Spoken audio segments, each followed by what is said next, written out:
ஸ்ரீவர்மா தமிழ் நேயர்கள் அனைவருக்கும் அன்பான வணக்கங்கள். நம்மளுடைய சேனலில் தொடர்ந்து ஆரோக்கியம் சார்ந்த நிறைய தகவல்களை நம்ம தெரிஞ்சுக்கிட்டு இருக்கோம். அதில் அடுத்த கட்டமாக ஆன்மீகம் சார்ந்த விஷயங்களையும் நம்ம தெரிஞ்சுக்க போகிறோம். இதில் ஃபஸ்ட்டாக நம்ம பார்க்க போகிறது என்னென்னு பார்த்தீங்கன்னா 2026ஆம் வருடத்துக்கான புத்தாண்டு பலன்களை பற்றி தான் நம்ம தெரிஞ்சுக்க போகிறோம். தொடர்ந்து நம்ம சேனலில் நிறைய ஆன்மீகம் சார்ந்த விஷயங்களும் வரப்போகுது. உங்களுடைய ஆதரவு எப்பவும் போல் இந்த ஆன்மீகம் சார்ந்த விஷயங்களுக்கும் இருக்கும் அப்படிங்கிறத நம்புகிறேன். நம்ம தொடர்ந்து பார்க்கலாம். டிக்கெட்னா எந்த டிக்கெட் கிடையாது, லாட்ரி டிக்கெட் வாங்கினாங்களும் அது அடிக்கக்கூடிய வாய்ப்பு. இப்போ தனுசு ராசி நண்பர்கள் எதிர்பாராத விஷயங்களை சாதகமாக மாற்றிக்கொள்ளக்கூடிய ஒரு வருடமாக 2026 இருக்க போகுது. டேக்ஸ் தயவு செய்து கரெக்டாக கட்டிடுங்க, இல்லைன்னா கண்டிப்பாக நோட்டீஸ் வரும். Income tax notice, GST notice எல்லா சமாச்சாரமும் தனுசுக்கு தான் வரும். அடுத்ததாக தனுசு ராசிக்காரர்களுக்கு 2026 எப்படி இருக்கும்? நினைத்த காரியங்கள் எல்லாமே கை கொடுமா? 2025 பார்த்தீங்கன்னா தனுசு ராசி நண்பர்களுக்கு சூப்பராக இருந்தது. டைரெக்டாக குரு பார்வை, பெருசாக கஷ்டம் தெரியல. யாரோ ஒருத்தர் ஹெல்ப் பண்ணுவாங்க, நல்ல ஆப்ஷன் தேடி வர்றது, வெளியூர் போகிறது, ஃபேமிலி அமையிறது, குழந்தைகளுக்கு நல்ல செட்டில்மெண்ட் ஆகிறது, கல்யாணம் ஆகாமல் இருக்கிறதுக்கு கல்யாணம் ஆகிருக்கும். ஆனால் என்னென்னா இப்போது 7ஆம் இடத்துல குரு உட்காந்துருக்கனால பொதுவாக கணவனாக இருந்தால் மனைவி வயிற்று பகுதிகளில் பிரச்சனை, கழுத்து பகுதிகளில் பிரச்சனை கொடுத்துட்டு சேம் வைஸ் வர்சா. இப்போ மனைவியாக இருந்தால் கணவருக்கும் இந்த மாதிரி பிரச்சனை கொடுக்கும். அஷ்டமத்தில் இப்போ ஏப்ரல் மாதத்துக்கு அப்புறம் குரு சஞ்சாரம் செய்ய போகிறார்.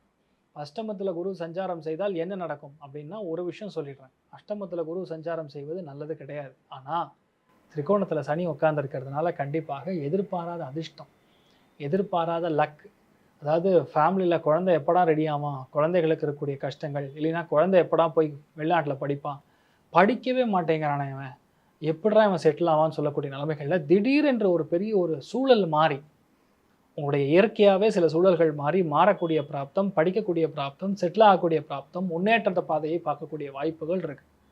அஷ்டமத்தில் குரு போனால் ஹெல்த்து பார்த்துக்கணும். செஸ்ட்டு பிரஸ்ட்டு லேடிஸாக இருந்தால் அம்மாவுடைய ஹெல்த்து பார்த்துக்கணும். வீட்டில் சில விஷயங்கள் நிம்மதி இல்லாத தன்மை ஏற்படும்.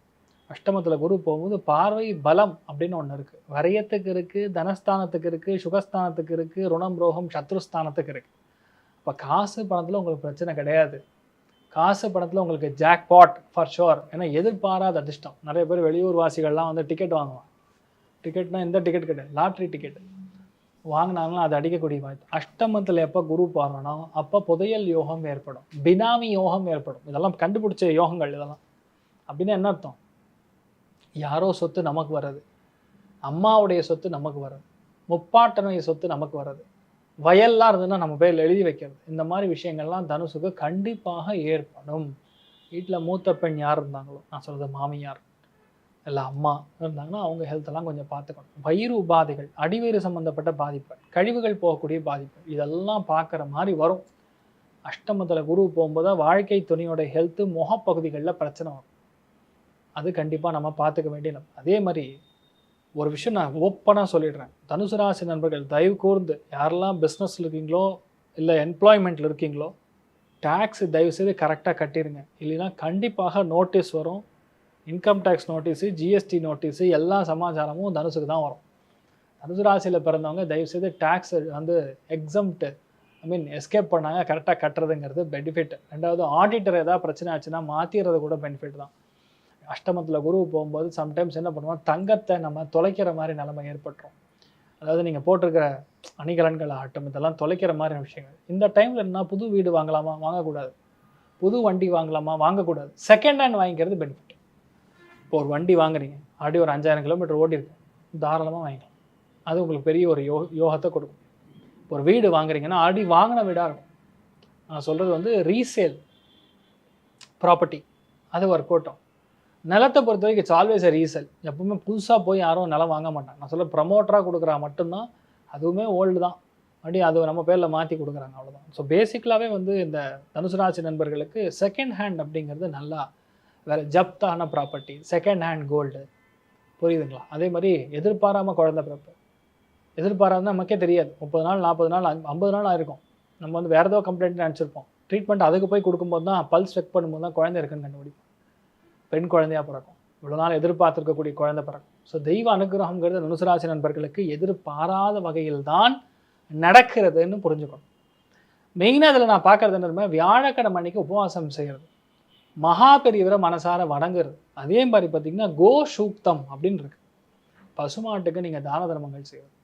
முடிஞ்சால் பசுமாடு, ஒரு சின்ன கண்ணுக்குட்டி, ஒரு வருஷத்துக்கான தீவனம் அதெல்லாம் சேர்த்து பக்கத்தில் இருக்கக்கூடிய மடங்கள், நான் சொல்கிறது ஒன்று நீங்கள் நம்முடைய திருச்சியில் இருக்கக்கூடிய ஏதாவது ஒரு மடத்துக்கு தானம் பண்ணலாம், பெரிய ஒரு மாற்றத்தை கண்டிப்பாக கொடுக்கும். அப்படி இல்லைங்கிற பட்சத்தில் பசுமாடு வாங்கி யார் கரெக்டாக யூஸ் பண்ணுறாங்களோ பசு மடங்களுக்கு தானம் பண்ணலாம். கோ சம்ரக்ஷணத்துக்கு பணம் கொடுத்தீங்கன்னா கூட அது ஒரு பெரிய மாற்றத்தை கண்டிப்பாக உண்டாகும். ஸோ தனுசு ராசி நண்பர்கள் எதிர்பாராத விஷயங்களை சாதகமாக மாற்றிக்கொள்ளக்கூடிய ஒரு வருடமாக 2026 இருக்க போகுது. அதில் மெயினாக மூலா நட்சத்திரக்காரங்களுக்கு பெரிய யோகம், பெரிய அதிர்ஷ்டம், எதிர்பாராத கல்யாணம், எதிர்பாராத திடீர் கல்யாணம், ரெஜிஸ்ட்ரேஷன் மேரேஜ், இந்த மாதிரி பல விஷயங்கள் நடக்கும். பொதுவாக மூலா நட்சத்திரத்தில் பொண்ணு வந்ததுன்னா கல்யாணம் அது ரொம்ப கஷ்டம் அப்படின்னு. ஆனால் உண்மை அப்படிலாம் எதுவுமே கிடையாது. ஜாதகத்தில் அந்த மாதிரி தோஷம் இருக்கும் பட்சத்தில் நான் உங்களுக்கு சொல்லியிருக்கேன் அந்த மாதிரி விஷயங்கள் நடக்கும். ஆனால் இன் ஜென்ரல் மூலா நட்சத்திரக்காரங்களுக்கு திடீர் கல்யாணம் ஏற்படக்கூடிய வாய்ப்புகள் மிக அதிகமாக இருக்குது. பூராட நட்சத்திரக்காரங்களுக்கு திடீர் என்று வெளியூர் போகக்கூடிய பிராப்தம், வெளிநாடு போகக்கூடிய பிராப்தம், தாயாருடைய ஹெல்த்தும் வீட்டில் இருக்கக்கூடிய பெண்களுடைய ஹெல்த்தும் கொஞ்சம் கவனமாக இருக்கக்கூடிய நிலைமை 2026 இருக்கப்படும். உடம்புல கொலஸ்ட்ரால் மட்டும் கொஞ்சம் அப் அண்ட் டவுன் ஆக போகுது, அதை மட்டும் பார்த்துங்க, வேறு எந்த பாதிப்பும் கிடையாது. அதுக்கப்புறம் பார்க்கக்கூடியது மெயினாக உத்திராட நட்சத்திரக்காரங்க. ஸோ உத்திராட நட்சத்திரக்காரங்களுக்கு மெயினாக பார்த்தீங்கன்னா சட்ட சிக்கல்களுக்குள்ளே நீங்கள் மாட்டிக்காமல் பார்த்துக்கொள்வது. பத்திரங்கள்லாம் நீங்கள் ரெஜிஸ்டர் பண்ணும்போது மதர் டாக்குமெண்ட் கரெக்டாக இருக்கா, மூலப்பத்திரம் கரெக்டாக இருக்கா அப்படின்னு பார்த்துட்டு அதுக்கப்புறம் நம்ம வாங்குறது. தேவையில்லாத சங்கடங்களை கண்டிப்பாக தவிர்க்கும். பணத்தை கொண்டு போய் லாக் பண்ணுற மாதிரி விஷயங்கள் நடக்காமல் இருக்கும். ஒரு தெளிவான சிந்தனை மட்டும் இருந்ததுன்னா போகிறோம், நீங்கள் பெரிய லெவலுக்கு போவீங்க. நான் சொல்கிறதுனா பெருசாக எதிர்பார்க்காதீங்க. சிம்பிளாக சொல்லக்கூடிய பரிகாரம் நான் சொல்கிறது, பசுமாடு தான் உங்களுக்கு தெய்வம். பசு மடி கன்று அந்த பால் குடிக்கிற மாதிரி கிருஷ்ணனுடைய ஃபோட்டோ இருந்தால் வாங்கி வச்சுங்க. 2026 இதுதான் உங்களுக்கு பெஸ்ட்டு சூக்ஷம். இதுதான் உங்களுக்கு வாழ்க்கையில் பெரிய மாற்றத்தை கண்டிப்பாக கொண்டு வந்து கொடுக்கும் அப்படின்னு நம்ம தனுசு ராசி நண்பர்களுக்கு 2026 நல்லா இருக்கணும்னு பிரார்த்தனை பண்ணிக்கலாம். Okay sir. தனுசு ராசிக்காரர்கள் 2026 எந்த கோவிலுக்கு போகணும், எந்த தெய்வத்தை வழிபடணும் சார்? நான் சொல்லக்கூடியது ஒன்று பசுமாட்டு மகாலட்சுமியோடைய வழிபாடு. 2வது பார்த்தீங்கன்னா யானை கிட்ட ஆசீர்வாதம் வாங்கிறது. யானையோட லத்தின்னு சொல்லுவாங்க. அதை காலில் மிதிக்கிறதுனால ஒரு சில விஷயங்கள் நம்மகிட்ட இருந்து வெளியே போகும், அது நல்லதாக இருக்கும். நண்பர்களே, 12 ராசிக்கான புத்தாண்டு பலன்களை பார்த்துருப்பீங்க. உங்கள் எல்லாருக்குமே இது பிடிச்சிருக்குன்னு நினைக்கிறேன். நம்மளோட சேனலில் தொடர்ந்து ஆன்மீகம் சார்ந்த நிறைய தகவல் வர இருக்குது. இதே போன்று வேறொரு ஆன்மீக தகவலில் உங்களை சந்திக்கிறேன். நன்றி, வணக்கம். நோய் முதல் நாடி அது தணிக்கும் வாய்நாடி வாய்ப்பச்செயல்